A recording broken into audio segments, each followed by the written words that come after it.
जय हो गणेश महाराज की। कार्तिक महीने में सुने जाने वाली गणेश की कहानी।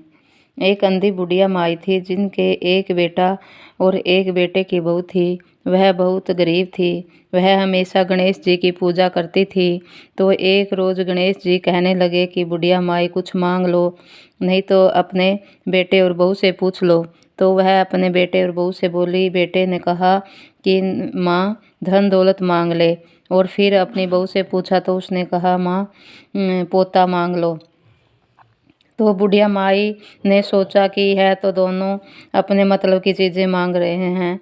सो पड़ोसन से जाकर पूछा कि मुझे गणेश जी ने कहा है कि कुछ मांग ले। बेटा कहता है धन मांग, बहू कहती है पोता मांग। तब पड़ोसन बोली कि तू ना तो धन मांग ना पोता मांग, तू थोड़े दिन तो जिएगी, सो तू आँख मांग ले। तो उसने पड़ोसन की बात भी नहीं मानी। घर पर जाकर सोचा कि बेटा बहू खुश वह भी मांग लूँ और अपने मतलब की चीज़ भी मांग लूँ। दूसरे दिन गणेश जी आए। बोले बुढ़िया माई कुछ मांग। तब वह बोली कि आँख दे जिससे सोने के कटोरे में पोता को दूध पीता देखूं। सुहाग दे निरोगी काया दे, 9 करोड़ की माया दे। बेटा पोता पोते दुनिया में भाई भतीजे, सारे परिवार को सुख दे, मोक्ष दे। तब गणेश जी बोले कि माई तूने तो मुझे ठग लिया और सब कुछ मांग लिया, परंतु सब इसी प्रकार होगा। और यह कहकर गणेश जी अंतर्ध्यान हो गए और बुढ़िया माई के उसी प्रकार सब कुछ हो गया। हे गणेश जी महाराज, जैसे बुढ़िया माई को दिया वैसा सबको दियो। जय हो गजानन महाराज की जय हो। आज हम शंखासुर की कथा सुनेंगे। आपने पिछले जन्म का संपूर्ण वृत्तांत जान लेने के पश्चात सत्यभामा ने भगवान श्री कृष्ण से पूछा कि हे नाथ, आप तो स्वयं ही काल स्वरूप हैं, फिर आपको तिथियों में एकादशी व मासों में कार्तिक प्रिय क्यों है। इस पर भगवान श्री कृष्ण जी ने कहा कि हे प्रिय, एक समय राजा बेन के पुत्र राजा पृथ्वी ने भी देव ऋषि नारद जी से इसी प्रकार का प्रश्न पूछा था।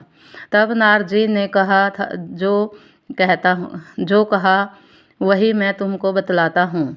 नारद जी ने राजा पृथ्वी को बताया कि हे राजन, पूर्व काल में समुद्र का शंख पुत्र महाशक्तिशाली था।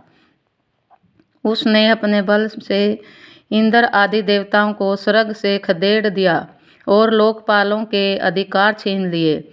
उससे भयभीत होकर इंद्र सहित देवता लोकपाल आदि सुमेरु पर्वत पर की गुफाओं में छिपकर रहने लगे। दुष्ट शंखासुर उन्हें खोजता हुआ इधर उधर भटकने लगा, लेकिन उसे सफलता नहीं मिली। काफ़ी मनन करने के बाद उसके मस्तिष्क में विचार आया कि देवता की शक्ति उनकी स्तुति ध्यान आदि में है और यह सब वेद आदि के मंत्रों से संभव है। अतः वह ब्रह्मलोक में जाकर वेदों का हरण कर लाया और जल में जाकर वहाँ रहने लगा। शंखासुर के इस कृत्य से ब्रह्मा जी सहित सभी देवता व्याकुल हो गए। अंत में वे सभी विष्णु भगवान की शरण में गए।